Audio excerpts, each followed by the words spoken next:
அன்பார்ந்த தமிழ் பெருமக்களே வணக்கம். 49 ஆண்டுகளுக்கு முன் தொடங்கிய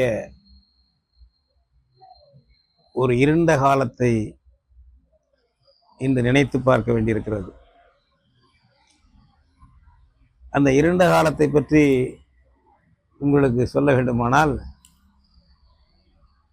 ஜார் மன்னன் காலத்தில் ரஷ்யாவில் எப்படி இருந்தது என்று பாரதியார் அப்பொழுது பாடினார். அந்த காலத்தில் சமகாலத்தில் அவர் வாழ்ந்தவர், ஜார் மன்னன் ஆட்சி காலத்தில் வாழ்ந்தவர் இந்தியாவிலே.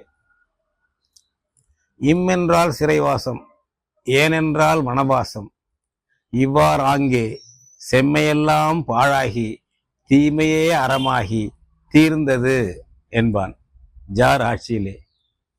அப்படித்தான் இந்தியாவின் ஜாராக, பெண் ஜாராக இந்திரா காந்தி 1975ஆம் ஆண்டு ஜூன் மாதம் 25ஆம் நாள் ஒரு காட்டாட்சியை கட்டவிழ்த்து விட்டார். நெருக்கடி நிலை பிரகடனம், நெருக்கடி நிலை அறிவிப்பு என்று ஒன்றை அன்றைய குடியரசுத் தலைவர் ஃபக்ருதீன் அலி அகமது வாயிலாக அறிவிக்க வைத்து, இந்திய அரசமைப்பு சட்டம் செயல்படாது, அதனுடைய பேசிக் ரைட்ஸ் அடிப்படை உரிமைகள் செயல்படாது, சஸ்பெண்டட் அறிவித்தார் குடியரசுத் தலைவர். அதுபோல முன்தணிக்கை முறை ஏடுகளுக்கு, நாளேடுகள், வார ஏடுகள், திங்கள் ஏடுகள் எதுவாக இருந்தாலும் சரி, முன்னாலேயே கொண்டு போய் தணிக்கை குழு அந்தந்த தமிழ்நாடு என்றால் அந்த மாவட்ட தலைநகரத்தில் அந்த பகுதியிலே இருக்கும் தணிக்கை குழு அவர்களிடம் காட்டிவிட்டுத்தான் தினத்தந்தியோ தினமணியோ எந்த நாளேடோ ஆங்கில இந்துவோ இந்தியன் எக்ஸ்பிரஸோ வர முடியும். அவர்கள் எதையாவது இதெல்லாம் கூடாது என்றால் அதை அடித்து நீக்கிவிட்டுத்தான் வர முடியும். அதனால கடைசி நேரத்தில் சில சமயம் நீக்கி விடுவார்கள். அந்த காலம் வெள்ளையாவே வரும், தாமதம் ஆயிடும், மறு அச்சு போட்டோம்னா தாமதம் ஆயிடும் அப்படின்னு சொல்லி பத்திரிகை என்ன பண்ணுவாங்கன்னா வெள்ளையாவே அந்த காலம் விட்டுருவாங்க. அந்த மாதிரி வந்த காலம் இப்போ ஒரு 50 வயதுக்குள் உள்ள பிள்ளைகளுக்கும் தெரியாது. இது ஏன் 60 வயசு கூட தெரியாது, சின்ன பிள்ளையா இருந்திருப்பாங்க. 70 வயசை கடந்தவர்களுக்கு வேணா அது தெரியலாம், அது அந்த கொடுமைகள் தெரியலாம், நல்லா தெரியலாம். மற்றபடி 60 வயசு பிள்ளைகளுக்கு, அப்பொழுது 10 வயசா இருந்தவங்களுக்கு கூட அந்த சரியா புரியாது. அது அவ்வளவு கொடுமை. ஏடுகளுக்கு முன்தணிக்கை, கூட்டம் நடத்த முடியாது, கருத்தரங்கம் ஒரு மண்டபத்தில் நடத்த முடியாது, ஊர்வலத்துக்கு போயது வழி எதுவும் நடத்த முடியாது. நாடாளுமன்றத்தில் பேசுகின்ற எதிர்கட்சிக்காரங்களோ யார் பேசினாலும் அந்த பேச்சு நாடாளுமன்ற தணிக்கை குழு இருக்கும், அது என்ன தணிக்கை பண்ணி வெளியில கொடுக்குதோ அதைத்தான் ஏடுகளில் போடலாம். தொலைக்காட்சி, வானொலி, அப்போ இந்த மாதிரி தொலைக்காட்சியெல்லாம் இல்லை, வானொலி அவங்க வானொலி தான். அதனால அதில் கூட தணிக்கை பண்ணி கொடுக்குற செய்தியை தான் போடலாமே தவிர நாடாளுமன்றத்தில் பேசிய பேச்சை அப்படியே போட்டுவிட முடியாது, போட்டுவிடக்கூடாது, அதுக்கு அனுமதி இல்லை. தொழிற்சங்க உரிமை கிடையாது. லாபம் இல்லாத தொழிற்சாலைகளில் போனஸ் கேட்கவே கூடாது. என்னதான் லாபம் இருந்தாலும் சரி 8.33க்கு மேலே போனஸ் கேட்டு போராடக்கூடாது, கேட்கக்கூடாது, கோரிக்கை வைக்கக்கூடாது. அதிக லாபம் இருந்தால் 8.33 விழுக்காடு போனஸ் கொடுக்கலாம். கொடுக்காம இருந்தால் அது வந்து போராட முடியாது, கொடுத்தா தான் கொடுக்கலாம். தொழிலாளிகள் வேலை நிறுத்தம் செய்யக்கூடாது. நம்ம பொதுக்கூட்டத்தில் இங்கே பேசக்கூடாது. தொழிற்சாலையில் தொழிலாளிகள் தங்களுடைய கோரிக்கைகளுக்கு வேலை நிறுத்தம் செய்யக்கூடாது. வாசல்ல நின்று முழக்கம் போடக்கூடாது தொழிலாளிகள்.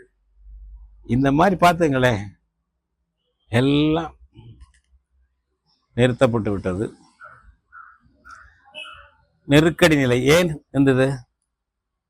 இந்திரா காந்தியினுடைய பதவிக்கு ஆபத்து. யாரால்? எதிர்கட்சியாலா? மக்களாலா? இல்லை. அலகாபாத் உயர் நீதிமன்றத்தில் இந்த அம்மா தேர்தலில் நின்றதை பற்றி ஒரு வழக்கு. தேர்தலில் ஊழல் செய்து விட்டார். 1971ஆம் ஆண்டு நடந்த மக்களவை தேர்தலில் ரேபரலி தொகுதி என்று நினைக்கிறேன் அந்த அம்மா நின்னது. அந்த தொகுதியில் அவர் வெற்றி பெற்று நாடாளுமன்ற உறுப்பினராகி தலைமை அமைச்சராகிறார். அங்க போட்டியிட்டவர் வழக்கு போடுறாரு. வழக்குல வந்து அலகாபாத் உயர்நீதிமன்றம் என்ன சொல்லுதுன்னா, அரசு அதிகாரிகளை பயன்படுத்தினார்.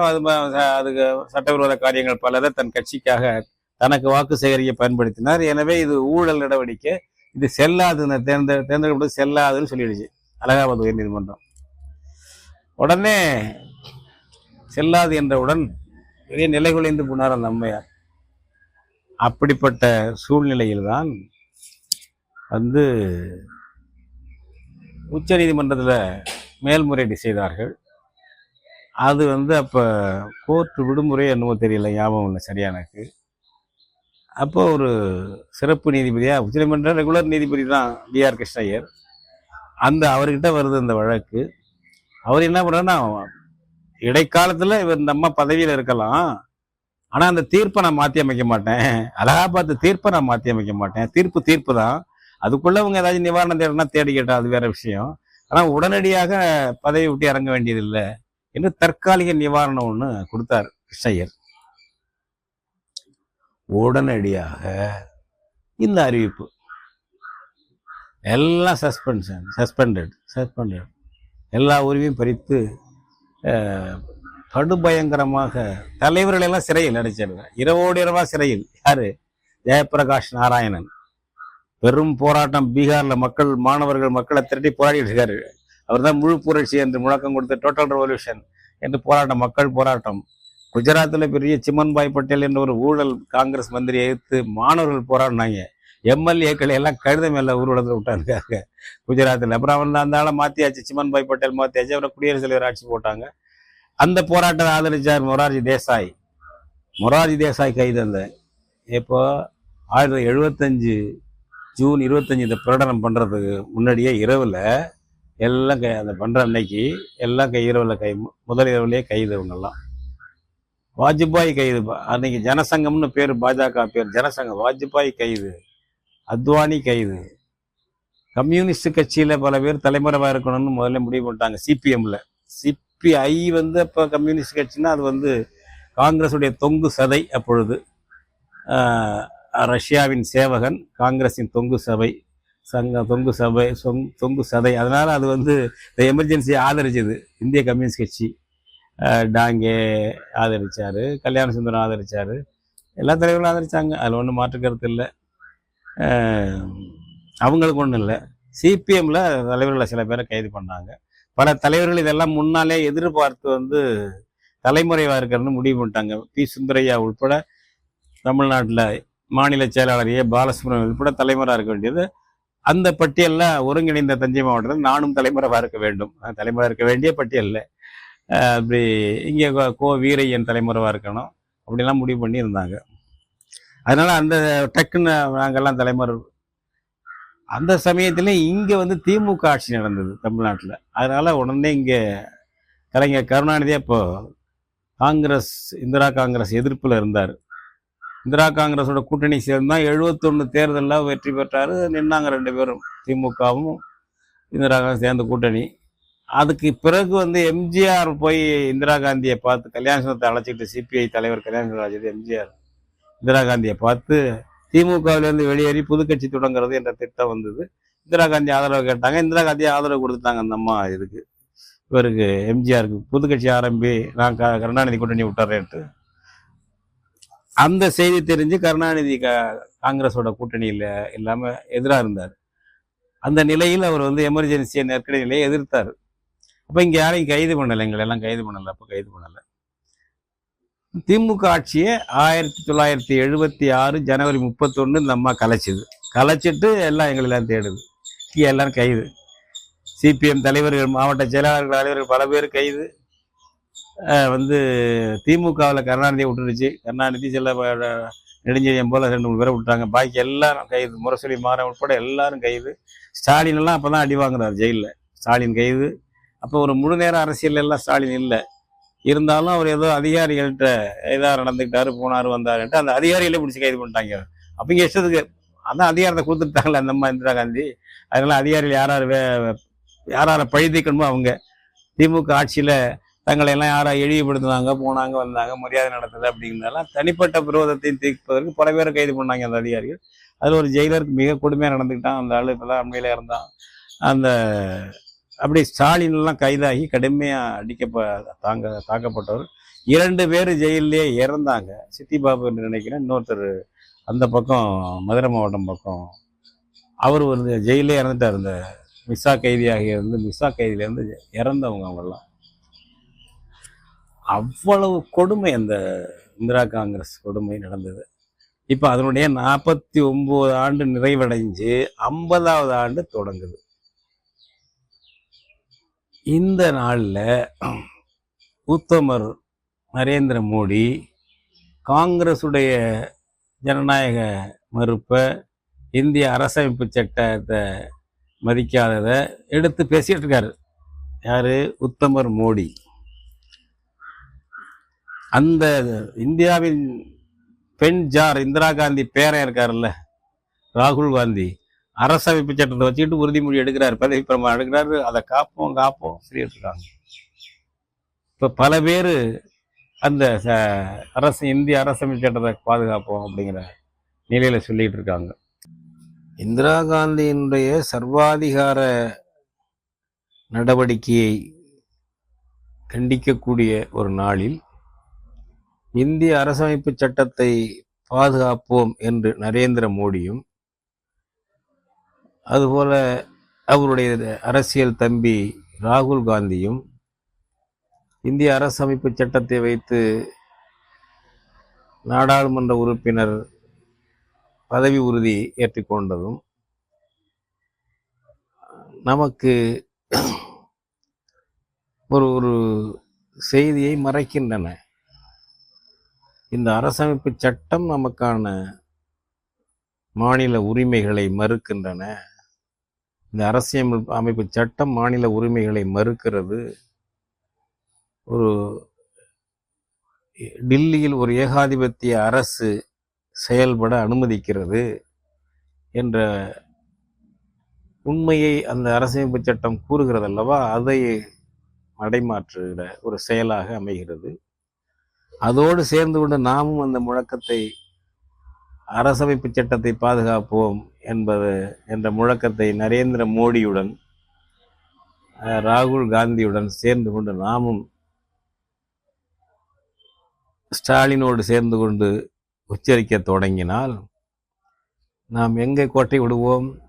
மாநில தன்னாட்சி என்று கேட்டுக்கொண்டிருந்தோம் அல்லவா, கேட்டுக்கொண்டிருந்தவர்களுக்கு சொல்லுகிறேன், வேண்டும் அல்லவா, கேட்க வேண்டும். ஏற்கனவே கேட்டுக்கொண்டிருந்தவர்கள் என்ன செய்கிறார்கள்? இந்த ஒரு கொடிய உறுப்புகளை கொண்ட வெள்ளைக்காரன் ஆட்சியை போல ஒரு ஆளுநர் பதவியை வைத்து தேர்ந்தெடுக்கப்பட்ட மாநில ஆட்சியை ஆட்டி படைக்கின்ற, கலைக்கின்ற ஒரு அராஜகம் இந்திய அரசமைப்பு சட்டத்தில் இருக்கிறது. அந்த பிரிவு அரசமைப்பு சட்டத்தின் உறுப்பு 153. அந்த 153ஐயும் அது தொடர்பான துணை உறுப்புகளையும் ரத்து செய் என்றல்லவா நாம் கேட்க வேண்டும். அதை கேட்காமல் ஆளுநர் பதவியை அரசமைப்பு சட்டத்திலிருந்து நீக்கு என்பதை கேட்காமல், இந்த அரசமைப்பு சட்டத்தை பாதுகாப்போம் என்றால் RN ரவியை பாதுகாப்போம் என்று பொருள். ஆளுநர் அராஜகத்தை பாதுகாப்போம் என்று அதுவும் பொருள். நீங்க உங்க மனசுல அது இல்லாமல் இருக்கலாம், அதுவும் பொருள். ஏனென்றால் நீங்கள் ஆளுநர் பதவியை நீக்கு என்று முழங்கவில்லை அல்லவா, உங்கள் மௌனம் சம்மதத்திற்கு அறிகுறி என்று எடுத்துக்கொள்வார்கள். அப்படித்தான் அது ஆகும். எடுத்துக்கொள்வது என்ன இருக்கு, அப்படித்தான் ஆகும். அதுபோல மாநில ஆட்சியை கலைக்கின்ற உறுப்பு 356 இருக்கிறது.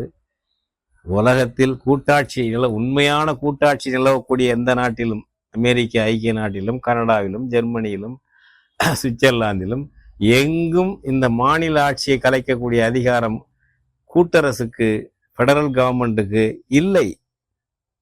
இந்தியாவில் வைத்திருக்கிறார்கள், சூழ்ச்சியாக வைத்திருக்கிறார்கள். நான் திரும்ப திரும்ப சொல்லுகிறேன், பல சூழ்ச்சிகள் இந்திய அரசமைப்பு சட்டத்தில் அரங்கேறி இருக்கின்றன. அந்த மாநில அரசுகளை கலைக்கக்கூடிய ஒரு ஆதிக்க அதிகாரம், இந்திய ஏகாதிபத்திய அதிகாரம் நீக்கப்பட வேண்டும், 356 நீக்கப்பட வேண்டும் என்றல்லவா நாம் முழங்க வேண்டும். அதை விட்டுவிட்டு இந்த அரசமைப்பு சட்டத்தை பாதுகாப்போம் என்று மொட்டையாக முழங்கி கொண்டிருந்தால் அதற்கு என்ன பொருள்? நம்ம எங்கே கொண்டு போய் சேர்த்திருக்கிறார்கள்? அவர்கள் முகாமிலே மோடி ராகுல் காந்தி முகாமிலே நம்மை கொண்டு போய் சேர்த்திருக்கிறார்கள். நாமும் அதற்கு உடன்பட்டு ஆமாம் இந்த சட்டத்தையாவது பாதுகாக்க என்று கையாளாகத்தனத்தில் இதை முழங்கி உரிமைகளை இழந்து விடுகிறோம். அதுபோல இந்தி திணிப்பு, உலகத்தில் எந்த இனமும் அயல்மொழி ஆதிக்கத்தை எதிர்த்து இவ்வளவு உயிர் பலி கொடுத்த இனம் எதுவும் இல்லை தமிழ் இனத்தை தவிர. 400 பேருக்கு மேல சுட்டு கொல்லப்பட்டார்கள். 8 பேர் தீக்குளித்தும் நஞ்சுண்டும் மடிந்தார்கள். 1965 64 தீக்குளித்து அந்த இந்திய எதிர்ப்பு போராட்டத்தை தொடக்கி வைத்தவர் நம்முடைய கீழப்பழுவூர் சின்னசாமி. அப்படிப்பட்ட இந்தியை திணிக்கக்கூடிய பிரிவு இந்திய அரசமைப்பு சட்டம் 343 அதை வலுப்படுத்தக்கூடிய பிரிவு அதன் துணை உறுப்புகளிலும் இருக்கிறது. அந்த 343 அதை வலுப்படுத்தக்கூடிய பிற பிரிவுகளையும் நீக்கு என்றல்லவா இந்த நேரத்தில் நாம் முழக்கமிட வேண்டும். ஏன் இந்த நேரம் என்கிறேன். இந்திய அரசமைப்பு சட்டம் விவாதத்துக்கு எடுத்துக்கொள்ளப்பட்டிருக்கிற நேரம் இப்பொழுதல்லவா நாம் முழக்கம் கொடுக்க வேண்டும். அதை விட்டுவிட்டு மொட்டையாக மோடியும் ராகுல் காந்தியும் கூறுவதை ஏற்றுக்கொண்டு இந்திய அரசமைப்பு சட்டத்தை பாதுகாப்போம் என்று குரல் கொடுத்தால் என்ன பொருள்? அடுத்ததாக ஜம்மு காஷ்மீர் சிறப்புரிமை விடுதலை பெற்ற இந்தியாவால் ஏற்றுக்கொள்ளப்பட்டது. காரணம், அது வெள்ளைக்காரன் ஆட்சியில் இந்தியாவோடு இல்லை, தனி நாடாக மன்னராட்சியில் இருந்தது ஜம்மு காஷ்மீர்.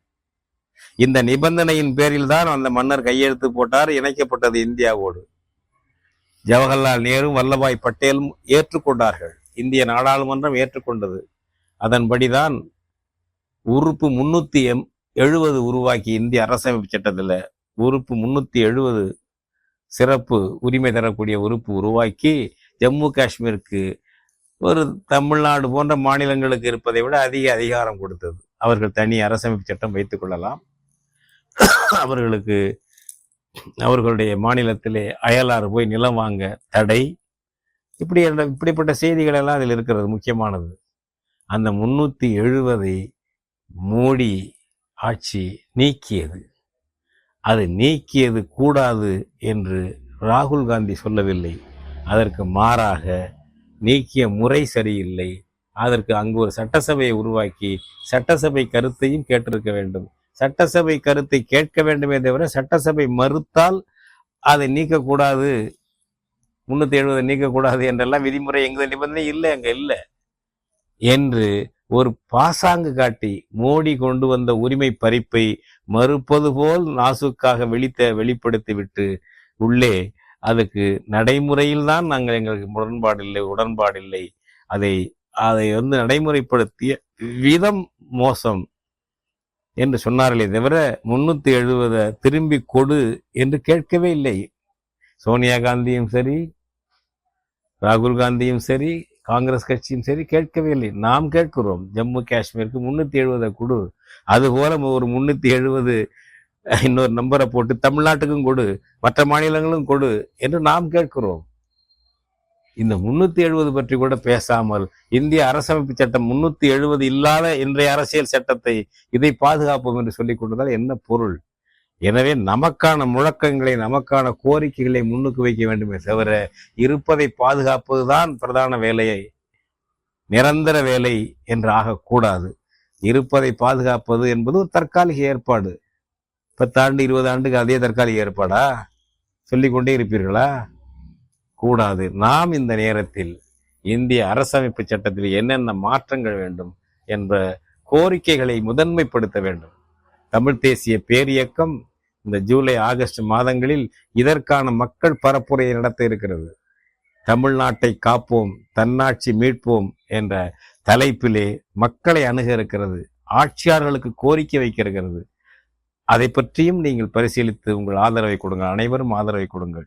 இப்போ இதிலேருந்து நம்ம சில படிப்பினைகளை பெற்றுக்கொள்வதற்கு அந்த கொடூர இருண்ட காலத்தையும் நம் நினைவு கூர்ந்து என்ன ஏது என்ற படிப்புகளை பெற்றுக்கொள்வதற்கு தான் அந்த உரையாடல் உங்களோட செய்ய விரும்புகிறேன். அந்த சிபிஐ, இந்திய கம்யூனிஸ்ட் கட்சி, இவ்வளவு கொடுமை பண்ணி தொழிற்சங்க உரிமைகளை பறிச்ச இந்திரா காங்கிரஸ் ஆதரிச்சதுக்கு என்ன காரணம்? அன்றைய சோவியத் யூனியன், ரஷ்யா, இன்றைய ரஷ்யா இந்திரா காந்தியினுடைய சர்வாதிகாரத்தை நெருக்கடி நிலை பிரகடனத்தை ஆதரித்தது. ஏன் அவன் ஆதரித்தான் ரஷ்யாக்காரன்? அவனுக்கு இந்தியா அமெரிக்கா பக்கம் போயிடக்கூடாது என்ற தன்னலம், கொள்கை தத்துவம்லாம் ஒன்றும் கிடையாது. சரி, ரஷ்யாவை ஏன் இந்தியா ஆதரிச்சுக்கிட்டு இருக்கு? அமெரிக்காவுக்கும் ரஷ்யாவுக்கு இடையில நடுநிலையா இருந்துகிட்டு ரெண்டு பேர்த்தையும் பலன் பெற்றுக்கலாம். ஒருத்தனு கையாளா போயிட்டோம்னா நமக்கு முழு பலன் கிடைக்காது என்பதற்காக இந்த பக்கம் இருப்பான், அந்த பக்கம் இருக்குமா இந்தியா. யாரு பண்டித நேரு காலத்துலேருந்தே அது, இந்திரா காந்தி அது மாதிரி. அப்ப இப்படி நடு இடத்துல இருக்கிறதையாவது அப்படியே வச்சுக்குவோம் என்பது ரஷ்யா தந்திரம். ஏன்னா கடுமையா அமெரிக்கா ஏத்துக்கிட்டு இருக்கு. அந்த காலத்துல சீனா கடுமையா ஏத்துக்கிட்டு இருக்கு. யார இவங்க ரஷ்யாவை எதுக்குது. நம்பர் 1 எனிமி இவன் தான், சோசியல் இம்பீரியலிசம். அடுத்ததாண்டா யுஎஸ்ஏ அமெரிக்க இம்பீரியலிசம் தான் சீனா கம்யூனிஸ்ட். மாசேத்துங்க அந்த சீனா கம்யூனிஸ்டுக்காரன் அவங்களுக்குள்ள தகராறு. அப்படி இருக்கும்போது ரஷ்யாக்காரனுக்கு இந்தியாவின் ஆதரவு, ஒரு பெரிய நாட்டுடைய ஆதரவு முக்கியம். அப்ப ரஷ்யாக்காரன் என்ன நினைக்கிறான்? பிரஷ்னேவ் பிரதமர் அங்க தலைமை அமைச்சராக ஏதோ இருந்தவங்க, அந்த அதிகாரம் உள்ள ஆளு பிரஷ்னேவ், கட்சிக்கு அவர் தான் தலைவர், பொதுச் செயலாளர். இப்போ இதை அட்ஜஸ்ட் பண்ணி நமக்கு வச்சுக்கணும் இந்திரா காந்திய, காங்கிரஸ என்று அவன் விரும்புறான். அதுக்கு அவன் என்ன பண்றான்?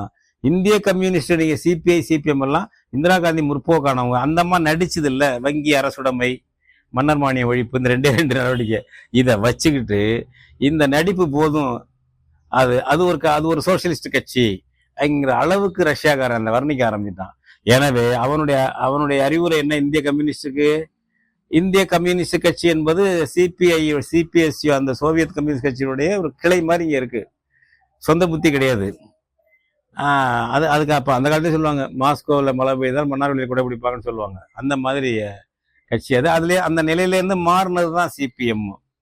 எனவே அவங்க ரஷ்யா சீனா பக்கம்லாம் ஒரு பக்கம் சேராம அவங்க சொந்த முடிவு எடுத்து ஒரு இந்தியாவில் ஒரு பாசிச முறை வரப்போகிறது, இந்திரா காந்தி கொண்டு வர போறாங்கன்னு முன் அனுமானம் பண்ணி யார் தலைமுறை இருக்கிறது எப்படிங்கிறதெல்லாம் முடிவு பண்ணிட்டாங்க சிபிஎம்ல, இந்த அம்மா நடவடிக்கை வச்சுக்கிட்டு. அதனாலதான் நாங்கள்லாம் முதல்ல தலைமுறை பட்டியலில் இருக்கிறோம், அவகாசமும் கிடைக்குது திமுக ஆட்சிங்க இருந்ததுனால.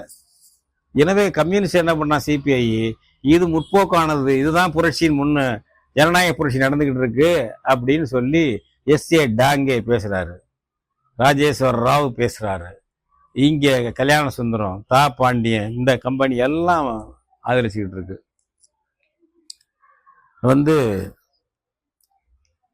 கடைசியில என்னாச்சு? அது இந்திரா காந்தி வீழ்ந்த பொழுது இந்த சிபிஐ எல்லாம் எழ முடியாத பள்ளத்தில் விழுந்துருச்சு. அந்த ரஷ்யாக்காரனுடைய ஒரு சுயநலத்தை மட்டும், கம்யூனிஸ்ட் செயலாளராக இருந்தாலும் அந்த ஆளு பிரஷ்னேவ், அவர் எமர்ஜென்சி காலத்துல இந்தியாவுக்கு வர்றாரு, டெல்லியில தங்கியிருக்காரு.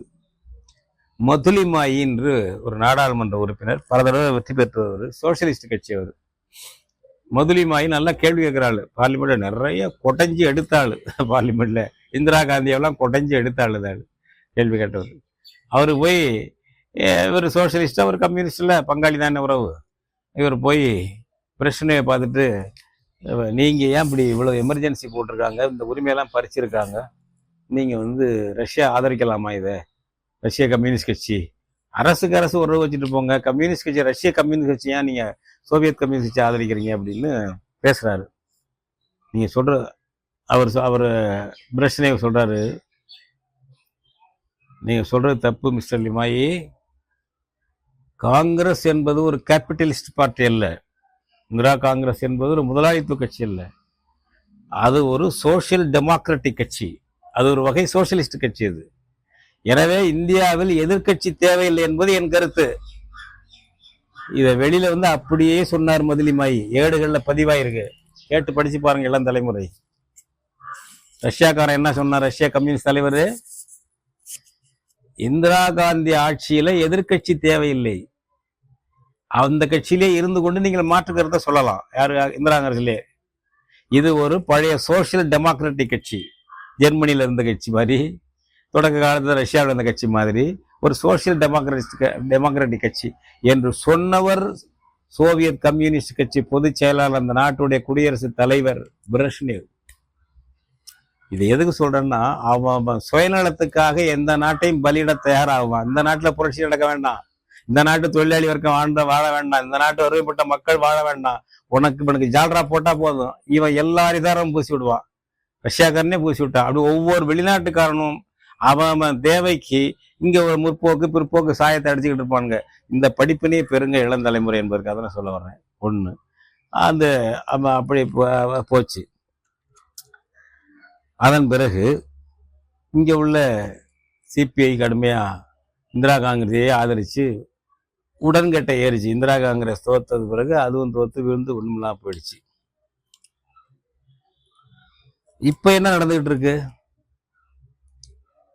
இதை அப்படியே எடுத்து பாருங்க. பாஜகவினால பாசிசம் வரப்போகுது. பாஜக பாசிசத்தை தடுக்கிறதுனாக்க காங்கிரஸ் துணையோட தடுக்கணும். காங்கிரஸ் எப்படிப்பட்ட கட்சி? இந்திரா காந்தி காலத்தை விட்டுருங்க, இந்த காலத்திலே ஒரு இந்திரா காந்தி போல ஒரு வானுயர்ந்த தலைமை இல்லாத காலத்துல, சோனியா காந்தி தலைவராக இருந்த காலத்துல, வெளிநாட்டு அம்மா அந்த அம்மான்னு அந்த அம்மாளுக்கு ஒரு மார்க் குறைச்சா போட்ட காலத்துல, மன்மோகன் சிங் ஆட்சி 10 ஆண்டுல என்னென்ன வகையில இந்திய திணித்தார்கள், என்னென்ன வகையில சமஸ்கிருதத்தை திணித்தார்கள். இந்த ஜிஎஸ்டி, இந்த நீட்டு தேர்வு, இந்த என்ஐஏ மத்திய போலீஸுக்கு புதிய புதிய பிரிவு, இதெல்லாம் யாரு கொண்டு வந்தது? அவங்க ஆட்சியில. செயல்படுத்துறவங்க பாஜக. இதெல்லாம் கொண்டு வந்தது அவங்க ஆட்சி தான். யார் ஆட்சி? காங்கிரஸ் ஆட்சி. இந்திரா காந்தி போல ஒரு வலுவில்லாத ஒரு தலைமை இருந்த காலத்தையே கொண்டு வந்தாங்க. அது அவங்க ரத்தம். அதுதான் இப்ப இந்த பையன் நடிச்சுக்கிட்டு இருக்காரு, கான்ஸ்டியூஷன் வச்சுக்கிட்டு ஜனநாயகத்தை பாதுகாப்பு. இது எங்க தள்ளுறாங்க உங்களை? இன்றைக்கு இருக்கக்கூடிய மாநில உரிமை பறிப்பு, இந்திய ஏகாதிபத்திய மையவாதம் கொண்ட இந்திய அரசமைப்பு சட்டத்தை புனிதமாக போராடி காக்க வேண்டிய ஆவணமாக ஒரு உளவியலை உருவாக்குகிறார்கள். அது திருத்தப்பட வேண்டியது, அது மாற்றப்பட வேண்டியது என்பது எல்லாருக்கும் தெரியும். இன்றைக்கு இருந்த இந்திய அரசமைப்பு சட்டம் மாநில உரிமைகளை பறிப்பது, மற்றும் ஒரு பிரிட்டிஷ் காலனி போல மாநிலங்களை மாற்றி வைப்பது எல்லாருக்கும் தெரிஞ்ச விஷயம். இந்த சட்டம் ஒரு வெள்ளைக்காரனுக்கு எப்படி கவர்னர் பதவி இருந்ததோ, டெல்லிக்காரனுக்கு ஒரு கவர்னர் பதவியை கொடுத்திருக்கிறது. அவனுக்கு எல்லா அதிகாரம் கொடுத்திருக்கிறது. இது எல்லாருக்கும் தெரியும். இதையெல்லாம் போட்டு அமுக்கிட்டு இதுக்கே ஆபத்துரா பாஜகவினால. எனவே இதை பாதுகாப்போம் அப்படியே பண்ணிட்டு இருப்பான் ஒரு வருஷத்துக்கு. மாற்று என்ன தேவையோ அதை சொல்ல மாட்டாங்க. அது தேவைதான், இப்ப இல்ல, இது பறிப்போ ஒவ்வொரு தடவை இதை சொல்லிட்டு இருப்பாங்க. இது யாருடைய மனநிலை? கொடிய எமர்ஜென்சியை இந்திய கம்யூனிஸ்ட் கட்சி முற்போக்கு வேஷம் போட்டு ஆதரிச்சது இல்ல. சுயநலத்துக்காக சோவியத் கம்யூனிஸ்ட் கட்சி அதுக்கு முற்போக்கு அரிதாரம் பூசி விட்டு இந்தியாவில் உள்ள கம்யூனிஸ்டுகளும் தொழிலாளி வர்க்கமும் இந்திரா காந்தி ஆதரிங்கன்னு அறிவுரை வழங்கினால, அதோட சமம். அது உனக்கு சொந்தமா உனக்கு ஒரு அரசியல் சட்டத்தை மாற்றணும், ஒரு உரிமைகள் வேணும், திருத்தம் வேணும், எதையும் பேசாம இந்த அரசியல் சட்டத்தை பாதுகாத்தா போதும். அப்ப பெண் ஜார் பேரரசி இந்திரா காந்தியினுடைய பேரன் தெரியாம இந்த பேசிட்டு இருக்காரு. மோடியும் ராகுல் காந்தியும் அண்ணன் தம்பிகள். அதனால 2 பேரும் கான்ஸ்டியூஷன் தூக்கி வச்சிருக்காங்க, ஞாபகம் வச்சுக்கோங்க. மோடியும் ராகுல் காந்தியும் அண்ணன் தம்பிகள். அரசியல் பாதுகாப்பு என்னடா சட்டம் எங்களுக்கு என்ன உரிமை கொடுக்குறது இல்லை? நாங்கள் இதில் திருத்தணுங்கிறோம், மறுசீரமைப்பு செய்யணுங்கிறோம், பல மாற்றங்கள் செய்ய வேண்டும், அடிப்படை மாற்றங்களை செய்ய வேண்டியிருக்கிறோம். நம்ம பையங்க என்ன பண்ணுவாங்க? இப்போ ஆமாப்பா மோடிட்டேருந்து பாதுகா, உனக்கு சொந்தமாக வேலை செய்ய மாட்டியா? நீ சொந்த காலில் நிற்க மாட்டியா? எவனையாவது அண்டி தான் நீ இது பண்ணிட்டு இருப்பியா? உரிமை கோரக்கூடிய இடமெல்லாம் அப்படித்தான் செஞ்சுக்கிட்டு இருக்க. உனக்கு என்னவோ உன் நிகழ்ச்சின்றது நீ வை, அதுக்கு மக்களை திரட்ட முதல்ல. தமிழ்நாட்டில் எவனையாவது அண்டிக்கிட்டு இது இருந்தா போதும். ஸ்டேட்டஸ்கோ மெயின்டைன் பண்றாரு அவரு. ஸ்டேட்டஸ்கோன்னு என்னைக்கு மெயின்டைன் ஆகாது. ஸ்டேட்டஸ்கோ முன்னோக்கி மாறணும் அல்லது பின்னோக்கி தளரணும். புரியுதா? அப்படியே இருக்காது, உன்னால் மெயின்டைன் பண்ண முடியாது. மிக மோசமாக ஜனநாயக உரிமைகள் பறிக்கப்பட்டு பாராளுமன்றம் என்பது விவாதிச்சு முடிவெடுக்கிற மன்றம் இல்லை என்று ஆக்கப்பட்டு, யாரால 2 பேராலே எதிர்கட்சி போகும், கோஷங்களை போடுவான், முழக்கம் போடுவான், வெளியில் வந்துடுவான். அவன் சொந்த வேலையை பார்க்க டெல்லிக்கு சுத்த போயிடுவான், பிஸ்னஸை பார்க்க போயிடுவாங்க. அவன் வாதம் பண்ணவே அனுமதிக்க மாட்டான் பாஜகக்காரன். காங்கிரஸ் ஆட்சியில் இதுதான் பாஜக பண்ணான், இப்போ இவங்க தான் பண்ணுறான். அப்போ சர்க்கஸ் நடக்குது, டெல்லி பாராளுமன்றத்தில் ஒரு சர்க்கஸ் நடக்குது. அதை வேடிக்கை பார்த்துட்டு அதில் யார் நல்லா ஆடினா, யார் சறுக்கி விட்டான், யார் தப்பு பண்ணான்னு நம்ம கமெண்ட் அடிச்சுட்டு இருக்கிறது. பார்லிமெண்ட்டை அதுக்கான சட்டங்களை இயற்றக்கூடிய இடமா சட்டச்சட்டத்தில் ஒரு 24 மணி நேரத்தில் நிறைவேற்றி போயிடுறாங்க. நம்ம உயிரை பறிக்கக்கூடியதெல்லாம் இந்திய குற்றவியல் சட்டங்கள், தண்டனை சட்டம் எல்லாம் மாற்றிட்டாங்க. என்றால் சிறைவாசம், ஏனென்றால் வனவாசம் எல்லாம் இப்போ மோடி கொண்டு வந்திருக்க கிரிமினல் ப்ரொசீஜர் கோர்ட்டில் மாற்றத்துலேயும் வந்துருச்சு. ஐபிசியை மாற்றிட்டார், அதெல்லாம் இந்தியில் வேறு மாற்றிட்டாங்க. அது மாதிரி வந்துருச்சு, அப்படி வந்துருச்சு. இந்த நிலையில் இவ்வளவு மோசமாக போயிட்டு இருக்க பற்றியெல்லாம் கவலைப்படாமல் இந்த கான்ஸ்டியூஷனை பாதுகாப்போம், இந்த கான்ஸ்டியூஷனை பாதுகாப்போம் அப்படின்னு வர்றீங்கல்ல. இந்த நெருக்கடி நிலையை பற்றி 49ஆம் ஆண்டு முடிஞ்சு 50 பிறக்குது. மோடி எதை எடுத்து வச்சுருக்காரு? அரசமைப்பு சட்டம் வச்சுக்கிட்டு. இதைக்கு ஆபத்து உண்டாக்கியவர்கள் யாரு? காங்கிரஸ் இருந்தாரு. உடனே மோடி தன்னுடைய நாடாளுமன்ற உறுப்பினர் பதவியேற்பில் அந்த இதை கொண்டு போய் இங்கே பாரு, நான் இதுதான் பாதுகாக்கிறேன். தமிழனே, தமிழச்சியே, உரிமை பறிக்கப்பட்ட தமிழனே, உரிமை பறிக்கப்பட்ட தமிழச்சியே, உன் தாயகம் உரிமை பறிக்கப்பட்டு கைவிலங்கு கால் விலங்கு பூட்டப்பட்டு உன் தாய் தமிழ் தாய் அலறுகிறாள். அவங்க கையிலையும் அவர் கையிலையும் இவர் கையிலையும் இருக்கிற கான்ஸ்டியூஷனை பாதுகாக்கிறதாவும் வேலை. ஐயோ, அது போச்சுன்னா எனக்கு பேச்சுரிமை இருக்கு. அதே பேச்சுரிமை இல்லைன்னா இது எப்படி பேசணுமோ கமுக்கமா பேசு. உனக்கு பேச்சுரிமை இப்போ என்ன இருக்கு? எல்லாம் பேச முடியுமா? நீ பேச்சுரிமை உனக்கு இப்போ எல்லாம் பேச முடியுமா? இப்போ மனசில் உள்ளதெல்லாம் பேசிட முடியுமா? வழக்கு போடுவான், பல வழக்கு போடுவான், NIA வரும், எது வேணாலும் நடக்கலாம். கலையாம தேர்ந்தெடுக்க போறீங்களா? உனக்கு அச்சமா இருந்தா மூடிக்கிட்டு, வாய மூடிக்கிட்டு இந்த கருத்தை பரப்பாத. சண்டையில கெட்டிக்காரன் புளிய மரத்துல மோதிக்க வேண்டாம். நெளிவு சுழிவு இருக்கலாம், கோழைத்தனம் கூடாது. தற்காலிகமான நெளிவு சுழிவுகளும் தந்திரங்களும் இருக்கலாம். ஆனால் கோழைத்தனம் என்றைக்காவது எவன் முதுகுக்கு பின்னாலாவது ஒளிந்து கொண்டு வீரம் பேசுவது, அந்த மாதிரி வேலையை வச்சுக்காதீங்க. அதனால இன்னைக்கு நம்ம நெருக்கடி நிலையை 50 ஆண்டுக்கு முன்னாடி ஒரு போட்ட கொடியவர்கள் காங்கிரஸ்காரர்கள் அதை அனுபவிச்சிருக்கிறோம். நாளைக்கு வரலாம், மோடியே கொண்டு வரலாம், சந்திச்சு தான் ஆகணும். நம்ம தலைமுறையை வாழ வைக்க நம்ம சில பேர் தியாகம் பண்ணி தான் ஆகணும். புரியுதா? அந்த அம்மா தோத்துச்சு பாருங்க, வடநாட்டுக்காரனே ஓட்டு போடல. அப்படி என்ன முரண்பாடு? தென்னாடு பூரா ஓட்டு போட்டுச்சு. ஏன்னா இங்க எம்ஜிஆர் 77 அந்த அம்மா தேர்தல் வைக்குது. 76 நடத்த வேண்டிய தேர்தல் நடத்தல. அந்த அம்மா மக்களவை 76 நடந்திருக்கணும், நடத்தல. அதான் அது இஷ்டத்துக்கு தானே. இது ராணி 77 எவன் சொன்னா கேட்டுக்கிட்டு நடந்துச்சு. தமிழ்நாடு, கர்நாடகம் எல்லாம் அந்த அம்மாவுக்கு ஆதரவாக போட்டாங்க ஓட்டு. வடநாடு அடிச்சு தள்ளி கீழே வீழ்த்திருச்சு. அப்படி முரண்பாடு இருக்கு, சுய முரண்பாடு. அதை பயன்படுத்துறதுக்கு உனக்கு சக்தி வேணும். தமிழ் தேசிய ஆற்றல்களுக்கு சக்தி வேணும். தமிழ் இனம் தமிழ் தேசியமா திரளணும். படுதோல்வி அடைஞ்சது இந்திரா காந்தி. பாரதியார் பாட்டு நான் சொன்னேன்ல, ஜார் கொடுமை அப்படின்ட்டு. ஜார் வீழ்ந்த உடனே அவர் அப்படியே உணர்ந்து எழுதுறாரு. எனக்கு பெரிய இதா இருக்கும், வியப்பா இருக்கும். இமயமலை வீழ்ந்தது போல் ஜார் அரசன் வீழ்ந்து விட்டான். இவனை சூழ்ந்து பொய்கூறி அறம் கொன்ற சுமடர் சட சட என சாய்ந்தார். திமு திமு என மரம் வீழ்ந்து புயற்காற்று சூறை தண்ணில் திமு திமு என மரம் வீழ்ந்து காடெல்லாம் விறகான சேதி போலே அப்படி விழுந்து தோத்துச்சு இந்திரா காந்தி. ஆனால் அந்த இந்திரா காந்தியோட கருணாநிதி கூட்டணி, நேருவின் மகளே வருக, நிலையான ஆட்சி தருக. திமுக அதிமுக எப்பவும் சந்தர்ப்பவாத கட்சிகள் தங்கள் பதவிக்காக எந்த முகாமுக்கும் போகும். அவையெல்லாம் நாம் எடுத்துக்கொள்ளக்கூடிய முன் எடுத்துக்காட்டுகள் இல்லை. நாம் பின்பற்றக்கூடாத அரசியல் அந்த அரசியல், திராவிட அரசியல்.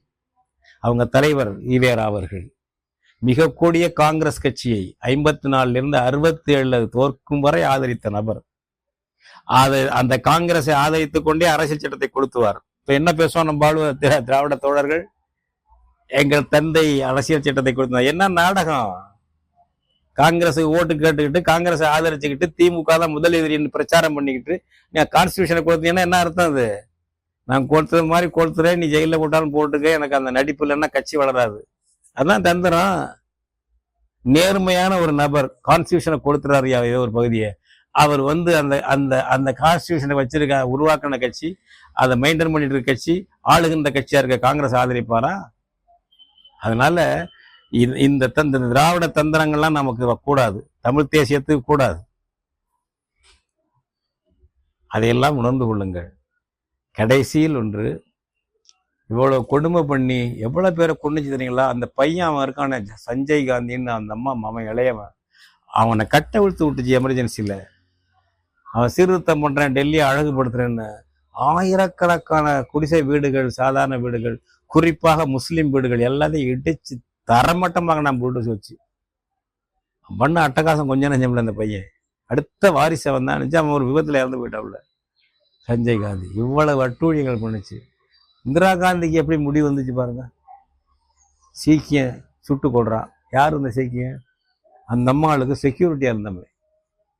நான் இப்பொழுதும் சொல்லுகிறேன், இந்திரா காந்தியை சுட்டு கொன்றதை நாம் ஏற்கவில்லை, அந்த முறையை நாம் விரும்பவில்லை.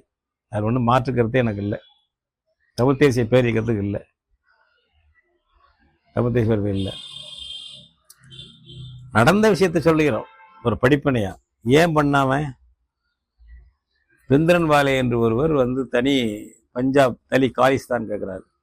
எக்கச்சக்கமாக ஆதரிக்கிறான். இன்னைக்கு தான் ஆதரிக்கிறான். ஒரு காலிஸ்தான் கேட்கறதானே வெற்றி பெற வச்சிருக்காங்க. அங்கே ஜெயிலே இருக்காரு, அவர் வெற்றி பெற வச்சிருக்காங்க. 2 பேரை காலிஸ்தான் கேட்குறவங்க 2 பேரை வெற்றி பெற வச்சிருக்காங்க இந்த எலெக்ஷன், இந்த மக்களவை தேர்தலில். அவர் பிடிக்க போனால் முடியாது, நீ வந்தவன்னா கைது பண்ணிக்கிட்டான்ட்டான். சீக்கியர்கள்லாம் சூழ்ந்துக்கிட்டு பிந்திரன்வாலையை கைது பண்ணாதுன்னு மாதக்கணக்கில் பாதுகாக்கிறான். இந்த அம்மா என்ன பண்ணுச்சுன்னா, முரட்டுத்தனமாக இந்திரா காந்தி இராணுவத்தை அனுப்பி அந்த பொற்கோயிலுக்குள்ள, அமிர்தசரஸ் பொற்கோயிலுக்குள்ள யாரும் அப்படி போயிடக்கூடாது, செருப்பு போட்டு பூட்ஸ்கெல்லாம் போடக்கூடாது. நான் போயிட்டு வந்திருக்கேங்க. அங்கெல்லாம் சிபிஎம் மாநாட்டுக்கு ராஜஸ்தானுக்கு போயிட்டு திரும்பும் பொழுது அங்கே போனோம். சிபிஎம் தோட கூட நான் சேர்ந்து போயிருக்கேன். அது 78 இருக்கலாம் அங்கே போனது, 1978 இருக்கலாம். அவ்வளோ புனிதமாக இருக்கும் அந்த கோயிலை, அப்படியே வச்சுருப்பாங்க. அதுக்குள்ளே இராணுவத்தை அனுப்பிடுச்சு இந்த அம்மா. 100கணக்கான பேரை சுட்டு கொண்டுச்சு. அந்த பிந்திரன்வாலையும் அங்கே சுட்டு கொண்டுச்சு இந்த அம்மா, இராணுவத்தை விட்டு. அந்த எரிச்சல் தாங்காம என்ன பண்ணிட்டான், சீக்கியன் பூரா இந்திரா காந்தியை பழிவாங்க நினைச்சிட்டு இருக்காங்க. சுட்டு கொண்ட 2 பேர் பியான் சிங், சத்வந்த் சிங், 2 பேரும் இராணுவம். இந்திரா காந்தி செக்யூரிட்டி, அவங்க வீட்டு வாசல்ல செக்யூரிட்டி அடிக்கிறாங்க. காலையில இந்த அம்மா புறப்பட்டு ஆபீஸுக்கு போறதுக்காக வெளியில வருது, அப்படியே சுட்டு கொண்டாங்க 2 பேரும், பியான் சிங்கும் சத்வந்த் சிங், சீக்கியர்கள். ஏன் அந்த அம்மா இராணுவத்தை அனுப்பிச்சதில்ல அமிர்தசரஸ் கோயிலுக்கு, அவங்க தலைவர் பிந்திரன்வாலையை கொண்டு செல்ல, அதுக்கு அவன் பழி வாங்குறான். பியான் சிங்க அந்த இடத்துல சுட்டு கொண்டுட்டாங்க மற்ற போலீஸு. சத்வந்த் சிங் தான் ஜெயிலில் வச்சு தூக்கில் போட்டாங்க. அந்த பியான் சிங் மனைவி விமலா கவுர், அதுக்கு பிறகு நடந்த தேர்தலில், நாடாளுமன்ற தேர்தலில் சுயேட்சை வேட்பாளர் இருந்துச்சு. 5 லட்சத்துக்கு மேலே வித்தியாசத்தில் அந்த அம்மா வெற்றி பெற்றுச்சு. இப்போ இந்த தேர்தலில், இப்போ நடந்த நாடாளுமன்ற தேர்தலில் ஜெயிச்சா 2 பேர் ஜெயிச்சிருக்காங்க. காலிஸ்தான் கேட்டவன்னு சொன்னால, அதில் ஒரு பையன் அந்த பியான் சிங்குடைய மகன், பியான் சிங் விமலா கவுர் மகன், அவன் ஜெயிலில் இருந்துட்டு ஜெயிச்சிருக்கான். எக்கச்சக்கமான ஓட்டு வாங்கி. காலிஸ்தான் கேட்குற பையன் சீக்கியனை பாருங்க எப்படி தண்டனை கொடுக்குது. வன்முறை, வாழை எடுத்தவன் வாழால் ஒழிவாங்கிற மாதிரி அந்த அம்மா அது பண்ணிச்சு, அதை அவன் செய்கிறான். அது மாதிரி நடந்துக்கிட்டு இருக்கு. இப்போ எமர்ஜென்சி போட்டு அந்த அம்மா 50ஆம் ஆண்டு தொடங்கி இருக்கு. அதில் பாதிக்கப்பட்டவங்களாம் நம்ம நினைவு கூர்ந்துக்கணும். படிப்பினைகளை பெறணுங்கும் போது இந்த படிப்பினைகளையும் பெறணும். இந்த மாதிரி கூட்டணி சேர்ந்துக்கிறது, பகைவனோட காங்கிரஸோட கூட்டணி சேர்ந்துக்கிறது, அவன் எதுக்கு பாஜகவோட கூட்டணி சேர்ந்துக்கிறது, நான் மீட்கிறேன் அப்படிங்கிறது, அந்த கூட்டணியெல்லாம் இப்போ இடதுசாரி தோழர்கள் இருக்காங்க. ஜார்ஜ் டிமிட்ரோவை பேசுவாங்க, ஜோசப் ஸ்டாலினை பேசுவாங்க, எல்லாமே. இங்கே என்னப்பா அவங்க அதை அந்த படிப்பினை இதுலையாவது பேர் காங்கிரஸோடும் பாஜகவோடும் கூட்டணி சேரக்கூடாது. அவங்கெல்லாம் ஒரு தாய் வயிற்று பிள்ளைகள். அவங்க ஒரு வர்க்கமோ ஒரு பாலோ பரட்டையோ ஒரே கொள்கை உடையவங்க. தமிழனுக்கு தமிழச்சிக்கு எதிரானவங்க, தொழிலாளி வர்க்கத்துக்கு எதிரானவங்க, நடுத்தர வர்க்கத்துக்கு எதிரானவர்கள் அவர்கள். அதை அதில் மாற்றமே நிரந்தரமாக இல்லை. இந்த இந்த ராகுல் காந்திக்கு என்ன அங்கே மாற்றுக் கொள்கை இருக்குது? சொல்லுங்க ஒரு ப்ரோக்ராமு. என்ன மாற்றுக் கொள்கை இருக்குது? பாஜகவினுடைய தவறுகளை அம்பலப்படுத்துவார், அவ்வளோதான். அதை ரசிக்கிற கூட்டம் என்ன கிரிக்கெட் விளையாட்டா? அவருடைய தவறுகளை அம்பலப்படுத்துவார். இவர் உத்தவர் மாதிரி பேசுவார். இவங்களுக்கு என்ன ஆக்கப்பூர்வமாக என்ன மாற்றுக் கொள்கை? அந்த மாதிரி கூட்டத்தில் ஒரு கூட்டம், அது விசிலடிச்சா கொஞ்சம் மாதிரி திமுக போலாம் இருக்கும். உண்மையாக தமிழ் நாட்டுக்கு உரிமை கோருபவர்கள், தமிழ் தேசியம் என்று பேசுபவர்கள், இந்த மாதிரியான செய்திகளிலிருந்து படிப்பினைகளை பெற வேண்டும் என்பதற்காக தான். இப்போ நாங்கள் இந்த எமர்ஜென்சி காலத்தில் இருந்தது கொஞ்சம் பேர் தான் இப்போ இருப்பாங்க. இப்போ தமிழ் தேசிய பேரியக்கத்திலே எனக்கும் தோழர் கி வெங்கட்டான் பொதுச்செயலாளருக்கும் அந்த அனுபவம் இருக்குது, எல்லாருக்கும் இருக்காது. அதுக்கு பிறகு பிறந்த பிள்ளைகள் தான் நிறையா இருப்பாங்க. ஏன்னா 50 வருஷம் ஆக போகுது. அதனால் நாங்கள் அந்த அன்னைக்கு அதில் பட்டு அதை செயல்பட்டுருக்குறோம், அந்த துன்பங்களையும் பார்த்துருக்குறோம் என்ற முறையில் தெரியுது. நம்ம அந்த மாதிரி மற்றவங்களும் அந்த மாதிரி எங்களை போல் வயசாகி இருக்கிறவங்க இருப்பாங்க. இந்த படிப்பினைகள் இளம் தலைமுறைக்கு பயன்படணும். அதுக்காக தான் நான் சொல்ல வருது. எங்களுடைய படிப்பினைகள் இளம் தலைமுறைக்கு பயன்படணும். அது சிந்தியுங்க. நாம் தமிழ் தேசியத்தை தற்சார்பாக கட்டி எழுப்பணும். தமிழ் தேசியம் என்பது தமிழ்நாட்டுக்குரியது, தமிழ் ஈழத்துக்குரியது, தமிழ் ஈழ தேசியம் அது வேற. அவங்களுடைய இலக்கு வேறு, நம்ம இலக்கு வேறு. ஒருவருக்கு ஒரு உதவி பண்ணலாம். தமிழ் ஈழ தேசிய தலைவர் தமிழ்நாட்டு தலைவர் ஆக முடியாது, தமிழ்நாட்டு தலைவர் தமிழ் ஈழ தலைவர் ஆக முடியாது. ஞாபகம் வச்சுக்கோங்க, குழப்பமே வேண்டாம். நாம நம்ம இனம் ஒன்று, நம்ம நாடு 2, நம்மளுடைய அரசியல் 2, நம்முடைய 2 பேருடைய இலக்குகள் 2. ஒருவருக்கு ஒருவர் இன அடிப்படையிலும் உதவி செய்யலாம். ஒடுக்கப்பட்டு அடுத்தவனால் அடுத்தவன் ஆளுகைக்கு உட்பட்டு அடிமைப்பட்டு கிடக்கிற இனத்துக்கு ஆதரவு, அதன் விடுதலைக்கு ஆதரவு என்ற முறையிலும் நம்ம ஒருத்தர் நெருக்கம் உதவி செய்யலாம். பாலஸ்தீனத்துக்கு நம்ம ஆதரவு இல்லையா? எப்ப இருந்து யாசர் அராஃபத்து காலத்துலேருந்து ஆதரவாக நாங்கள் எல்லாம் பேசுறோம். ஏன்? அந்த இனம் ஒடுக்கப்பட்டிருக்கு யூதர்களால், இஸ்ரேலால். அந்த இனத்தினுடைய தாயகம் பறிக்கப்பட்டிருக்கு. எனவே அது எங்கெங்க இருக்கானா, எத்தியோப்பியாவிலேருந்து பிரிஞ்சு போக எரித்திரியா வந்துச்சு. நாங்கெல்லாம் மகிழ்ச்சியா ஆதரிச்சோம். நான் கனடா போயிருக்கும்போது எரித்திரியா விடுதலை வீரர்கள்லாம் இருந்தாங்க. 2001 இருக்கும். அவங்களாம் பார்த்து தான் பேசிக்கிட்டு இருந்தோம். ஒரு சகோதர பாசத்தோட தான் பேசணும். ஒரு ஒடுக்கப்பட்ட இனம் எரித்திரியர்கள் விடுதலை கிடைச்சிச்சு, அவங்க கிடைச்சிருச்சு. உலகம் பூரா எவன் ஒடுக்கப்பட்ட இனமோ அவனுடைய விடுதலைக்கு நம்ம ஆதரிக்கிறோம். இப்போ அப்படி போகும்போது நம்ம இனம், நம்ம ரத்தத்தின் ரத்தம், நம்ம பக்கத்தில் உள்ள ஈழ விடுதலைக்கு நம்ம ஆதரிக்கிறோம். அதே சமயம் 2ம் வெவ்வேறு களம், 2க்கும் தலைமை வெவ்வேறு, ஒன்று அல்ல என்ற புரிதலையும் நாம் பெற்றுக்கொள்ள வேண்டும் என்று கேட்டுக்கொண்டு, இந்திரா காந்தியினுடைய ஒரு ஜனநாயக உரிமை பறிப்பு என்ற சர்வாதிகாரம் என்பது கண்ணுக்கு பளிச்சென்று தெரிய வகையில் நடந்த விஷயம்தான் 1975 ஜூன் 25 அன்று நெருக்கடி நிலை பிரகடனம் என்று கொண்டு வந்து இந்திய அரசமைப்பு சட்டத்தை செயல்படாமல் நிறுத்தி வைத்து அந்த உரிமைகளை எல்லாம் பறித்து ஆடிய கொடூர ஆட்டம். அதை நம்ம பாதுகாக்கணும். அது முதல்ல தமிழ்நாட்டை நம்ம சக்தியில் வைத்துக்கொண்டு, தமிழ்நாட்டுக்கான திட்டத்தை நம்ம வைத்துக்கொண்டு, தமிழ்நாட்டில் உள்ள உரிமைகளை மீட்க இதில் என்ன வாய்ப்பு என்று அதையெல்லாம் வைத்து பொருத்தி பார்த்து கொண்டு தான் எதையும் நம்ம செய்ய வேண்டும் என்ற படிப்பினையும் எடுத்துக்கொள்ள வேண்டும் என்பதற்காக தான் சிபிஐ போன்ற கட்சிகள் அந்த காலத்தில் எப்படி அதை ஆதரிச்சாங்க, அது என்ன கதை ஆச்சுங்கிறதெல்லாம் உங்களுக்கு சொன்னேன். இப்பொழுதும் காங்கிரஸும் பாஜகவும் ஒரு இரட்டையர்கள் தான், மோடியும் ராகுலும் அண்ணன் தம்பிகள் தான் என்ற உண்மையை புரிந்து கொள்ளவில்லை என்றால் தமிழ்நாட்டு உரிமைகளை, இன மொழி தாயக உரிமைகளை நாம் அடமானம் வைத்தவர்களாகவும் துரோகம் இழைத்தவர்களாகவும் என்ற எச்சரிக்கையை மனதில் ஏந்தி இளம் தலைமுறை புதுநடை பொலிவோடு போட்டு புதிய இலக்கை அடைய சிந்தியுங்கள், செயற்களம் இறங்குங்கள் என்று கேட்டுக்கொண்டு விடைபெறுகிறேன். நன்றி, வணக்கம். இவ்வாறான பல செய்திகளை, பல சிக்கல்களுக்கு விடை கிடைக்கக்கூடிய செய்திகளை தமிழர் கண்ணோட்டம் வலையொலியில் வெளிப்படுத்தி வருகிறோம். இது தற்சார்பாக செயல்படுவதற்கு நிதி தேவைப்படுகிறது. இந்த நிதியை நம்முடைய மக்களாகிய நீங்கள் தான், இளையோரும் பெரியோரும் நண்பர்களும் தோழர்களும் சான்றோரும், நீங்கள் உங்களால் இயன்ற அளவு என்ன இயலுமோ அந்த நிதியை வழங்குமாறு அன்போடும் உரிமையோடும் கேட்டுக்கொள்கிறேன்.